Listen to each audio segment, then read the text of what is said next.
Hello and welcome to another Toyota Technical Training Program.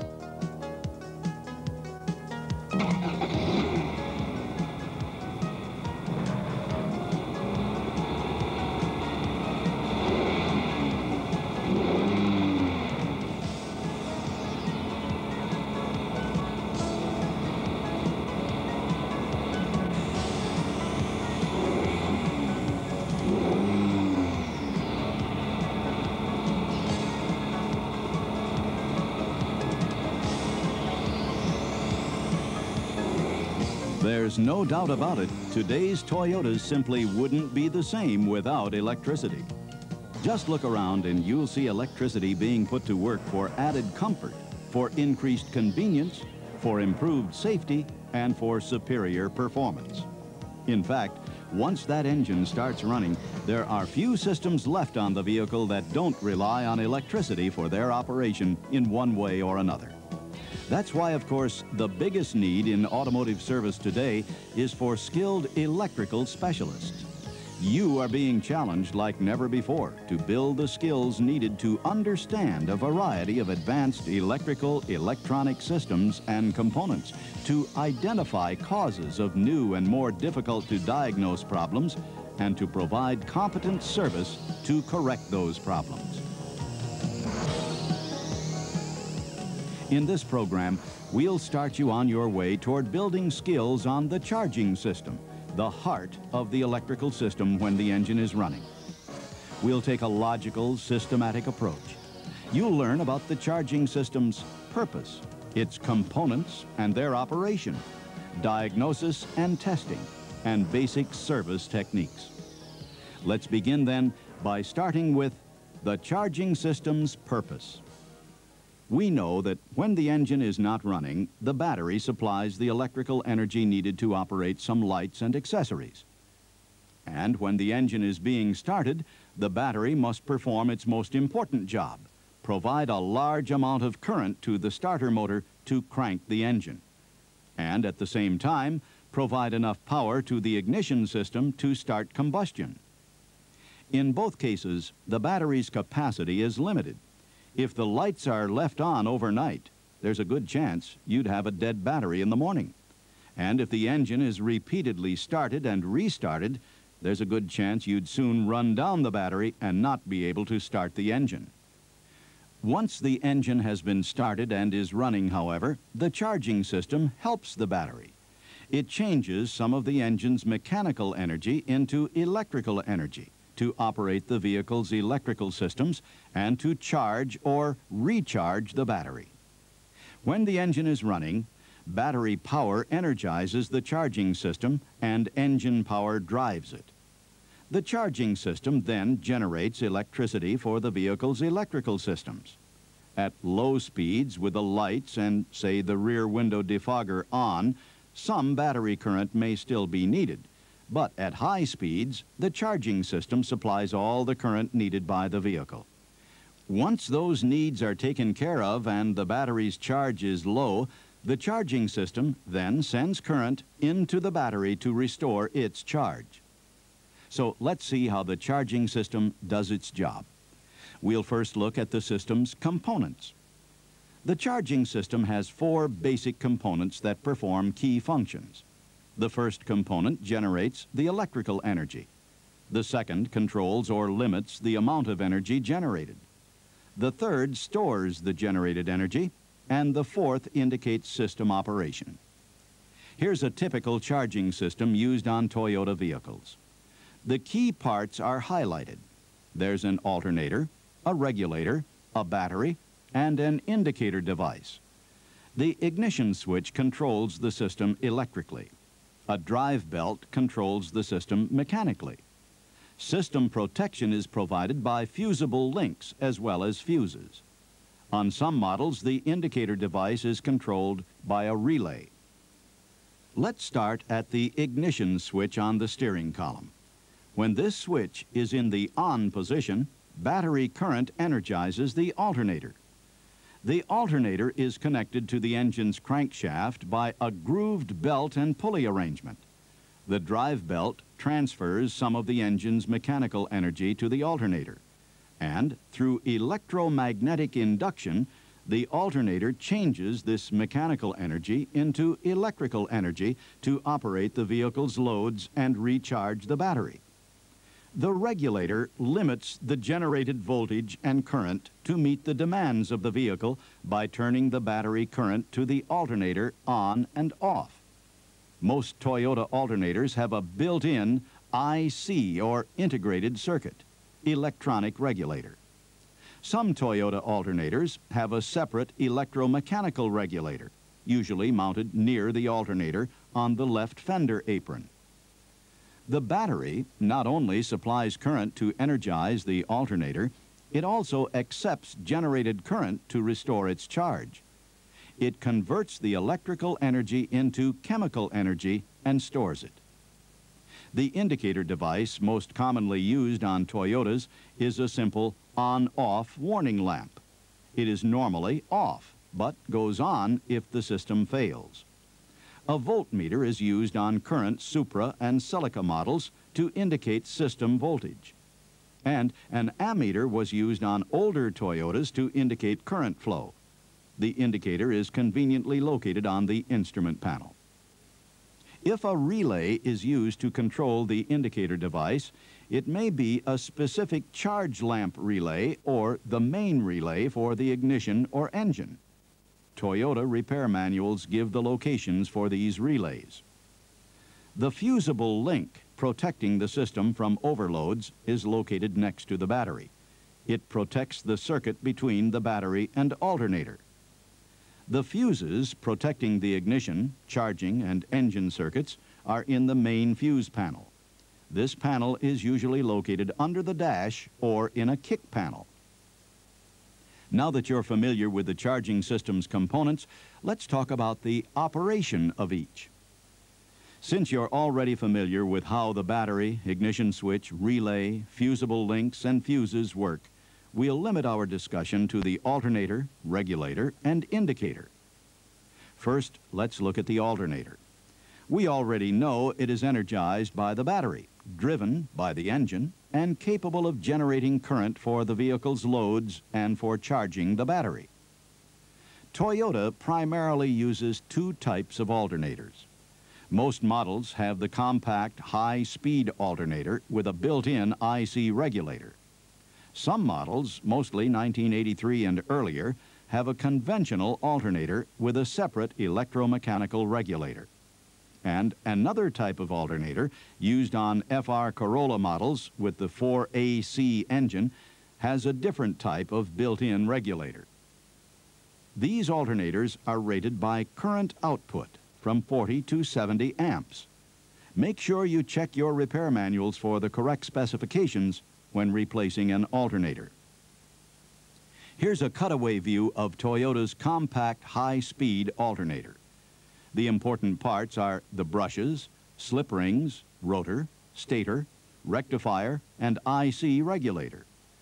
A belt from the engine drives the pulley, which is connected to the rotor shaft. The shaft is supported by a bearing, and a cooling fan expels heat during operation. All alternators operate by the principles of electromagnetic induction. As a magnetic field is rotated within a stationary coil, a voltage is induced, which sends current in the direction shown. Each time the magnet poles are reversed, the direction of the induced voltage also reverses. That's why we refer to the generated voltage as alternating. It continuously alternates from positive to negative and back. In an alternator, the magnetic field is produced by a rotating electromagnet, or rotor. Battery current is fed to the rotor's field coil through the brushes and slip ring. This creates a strong magnetic field surrounding the rotor. The stationary coil in an alternator is called the stator. As the rotor turns, alternate north and south poles cross each loop in the stator windings, and the magnetic field induces an oscillating voltage or alternating current in the windings. This is the output current. There are 3 different windings in the stator, so 3 alternating currents are produced, each slightly out of phase with the next. The battery and other electrical accessories, of course, operate only on direct current, current that flows in only one direction. So the alternating current must be changed or rectified to direct current. This process is known as rectification and is accomplished by the use of diodes in the rectifier you saw earlier. Diodes act as electrical check valves. They permit current to flow only if the voltage is in a particular direction. When voltage direction or polarity is plus to minus, as shown on the left, current flows in the direction of the arrow. Changing the voltage polarity, as shown on the right, causes the diode to block current flow. By using a number of these diodes, as many as 8 in the Toyota high-speed alternator, the alternating current generated is changed to DC. Only the positive or upper half of the wave is allowed to pass. And with the alternator operating at high speeds, the current peaks become almost a straight line constant level of DC. This is called full wave rectification, and the diodes are referred to as rectifying diodes. If the alternator produces too much energy, it will ruin the battery, lights, and other electrical accessories. The numerous electronic systems and components on today's Toyotas are especially sensitive. Unfortunately, the alternator cannot tell if it's overloading the system. That's why a regulator is needed. As you saw earlier, 2 types of regulators are used on most Toyotas. One is electronic and built into the alternator. The other is electromechanical and mounted separate from the alternator. While they are quite different, they serve the same purpose. While engine speeds and electrical loads change, the alternator's output must remain even, not too much nor too little. The regulator controls alternator output by increasing or decreasing the strength of the rotor's magnetic field. It does so by controlling the amount of current from the battery to the rotor's field coil. The electromechanical regulator does its job with a magnetic coil and set of contact points. The IC regulator does its job with diodes, transistors, and other electronic components. And the last component we'll look at is the indicator. As mentioned, depending on the model, charging system operation may be monitored by any one of 3 indicators. Most commonly, a warning lamp, sometimes a voltmeter, and occasionally an ammeter on older models and others. Various lamp circuits are used on Toyotas.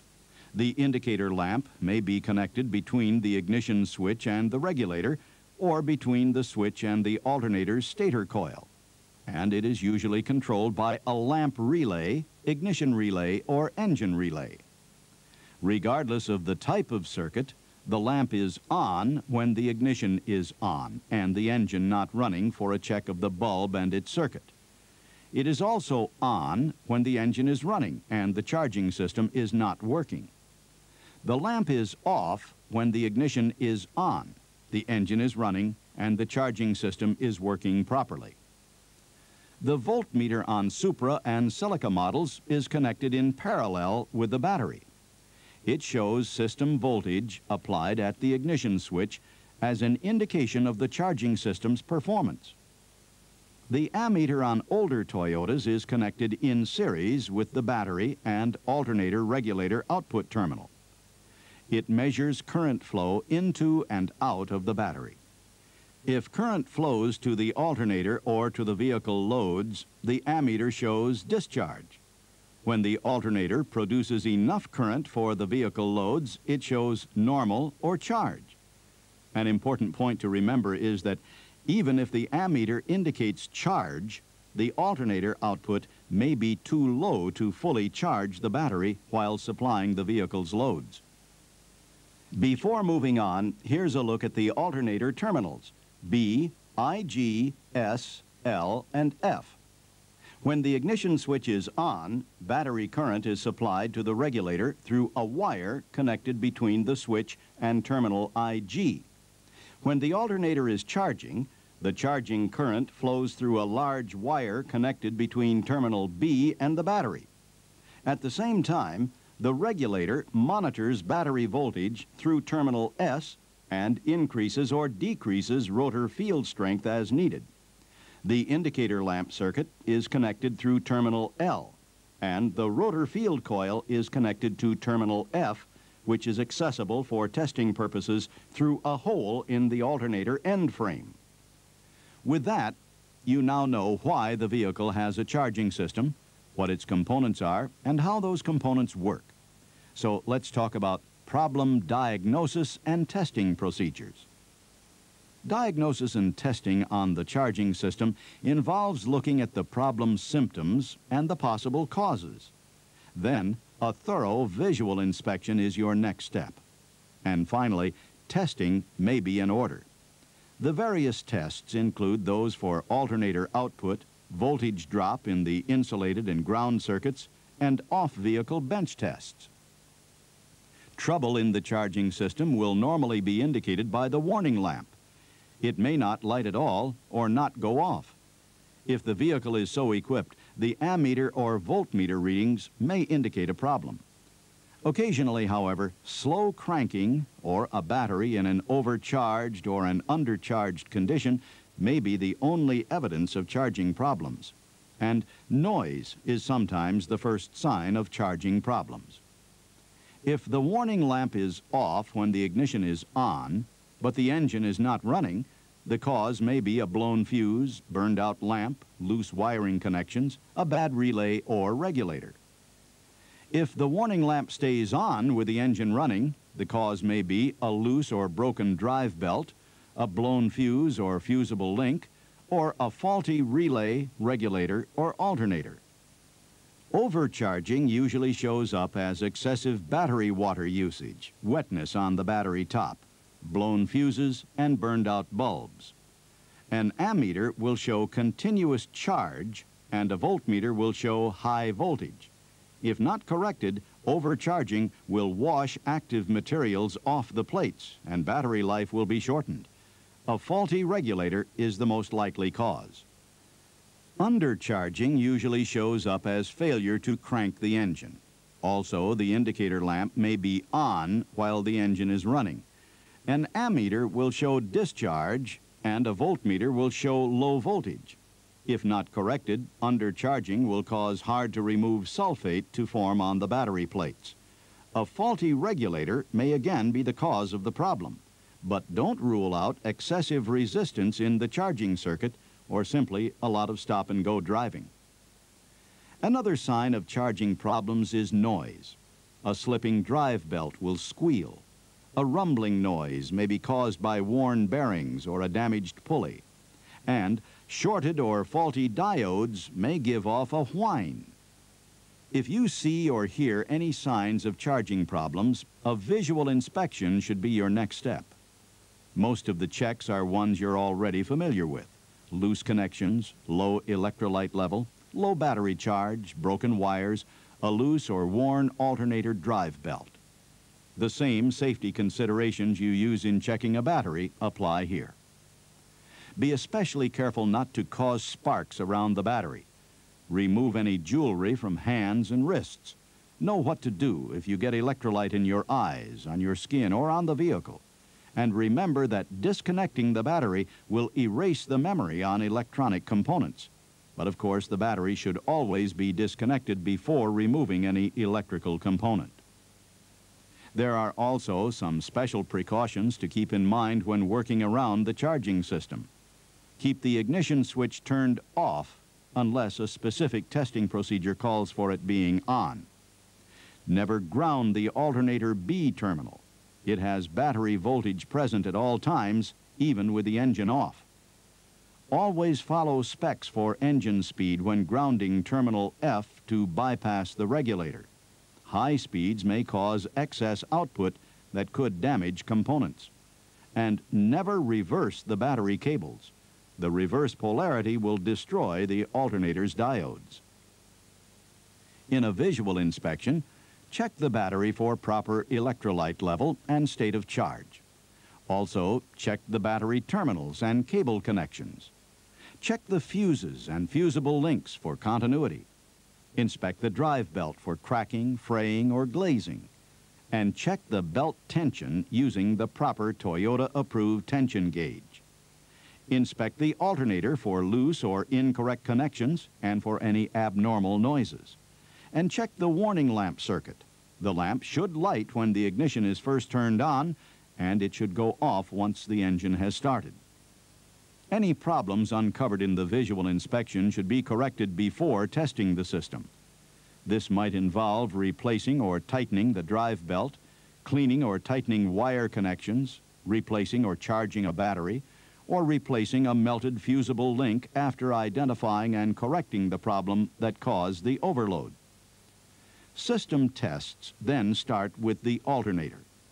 There's one quick check you can make if you question whether the alternator is working at all. Simply place a screwdriver or other piece of metal near the pulley with the ignition on and the engine not running. You should feel some magnetic pull or attraction between the metal and alternator. The first electrical test is an alternator output test. This test checks the ability of the alternator to deliver its rated output of voltage and current. The output should meet specs. A Sun VAT40 tester or a separate voltmeter and ammeter can be used. Using a Sun VAT40, first prepare the tester for this test. Set the test selector to number 2, charging. Connect the tester load leads to the battery and connect the clamp-on amps pickup around the battery ground cables. Then, without starting the engine, turn the ignition switch to on and read the ammeter. It should read about 6 amps. This is a base reading for current the alternator must supply for ignition and accessories before it can provide current to charge the battery. Next, start the engine and adjust the speed to about 2,000 RPM. Some models may require a different speed setting. After about 3 to 4 minutes, read the ammeter and voltmeter. The total current, this reading plus the one with the engine not running, should be less than 10 amps. If it is more, the alternator may still be charging the battery. Once the battery is fully charged, though, you should get the specified results. The voltage should also be within specs, usually between 13 and 15 volts. If it is more than specified, replace the regulator. If it is less than specified, you can bypass the regulator and give the alternator rotor full battery voltage by grounding the alternator F terminal. This should result in maximum alternator output. So do not run the engine above 1200 RPM. The high unregulated voltage could damage electronic components. Check the reading, and if it is still less than specified, check the alternator. Now, to complete the output test, adjust the load increase control to obtain the highest possible ammeter reading without causing the voltage to drop below 12 volts. The ammeter should read within 10% of rated output. If the reading is less, the alternator requires further testing or replacement. Good diodes are especially important. They can be checked with the alternator on the vehicle using a scope, or they can be checked during bench tests using an ohmmeter. During scope testing, alternator output should be as shown in the normal pattern. One open diode would affect the output as shown in the middle pattern, and one shorted diode would affect the output as shown in the lower pattern. Another important charging system test is the voltage drop test. The system has 2 circuits, an output circuit and a field circuit. You should check for high resistance or excessive voltage drop in the insulated or hot side of each circuit, as well as in the ground side of each circuit. High resistance in the output circuit can reduce charging voltage and current output. The insulated side is checked with the voltmeter's positive lead on terminal B and its negative lead on the battery's positive terminal. The voltage drop should be less than 1 volt. If it is more, locate and correct the cause of the high resistance. The ground side of the output circuit is checked with the voltmeter's positive lead on the alternator frame and its negative lead on the battery's negative terminal. The voltage drop should be 0.2 of a volt or less. If it is more, again, locate and correct the cause of the high resistance. High resistance in the field circuit can reduce current to the regulator and rotor field winding. The voltage drop on the insulated side should be less than 0.5 volt. On the ground side, less than 0.2 of a volt. That brings us to our final area of discussion, charging system service. Charging system service includes correcting problems found in a visual inspection, component removal for bench testing, and component replacement. We'll briefly cover a few of the component tests. An external voltage regulator can be tested for excessive resistance. An ohmmeter is used for checking resistances and continuity between terminals of the regulator plug. If the regulator is out of spec, you should replace it. Depending on the Toyota model, the warning lamp circuit may be controlled by a lamp relay, ignition main relay, or engine main relay. Each can be checked for proper continuity and operation using an ohmmeter. Relays that fail the tests should be replaced. The last tests we'll cover are alternator bench tests. Specific procedures for removal, disassembly, inspection, and assembly of alternators are noted in the appropriate Toyota repair manuals. The stator windings are checked for continuity and grounds using an ohmmeter. To check for continuity, connect the ohmmeter between each set of winding leads. Infinite resistance indicates an open. To check for grounds, connect the ohmmeter between the stator frame and windings. Low resistance indicates a ground.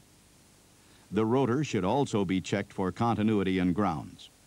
To check for continuity, touch one ohmmeter lead to one slip ring, the other to the other slip ring. Infinite resistance indicates an open. To check for grounds, touch one ohmmeter lead to a slip ring, the other to the shaft. Low resistance indicates a ground. An ohmmeter can also be used to check for shorted or open diodes. Touch one ohmmeter lead to a diode lead, the other to the rectifier heatsink or frame. Then reverse the leads. The meter should show no resistance in one direction, infinite resistance in the other. If no resistance is seen in both directions, the diode is shorted.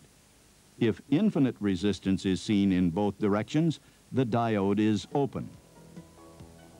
In this program on the charging system, we've looked at its purpose, its components and their operation, its diagnosis and testing procedures, and briefly, its service.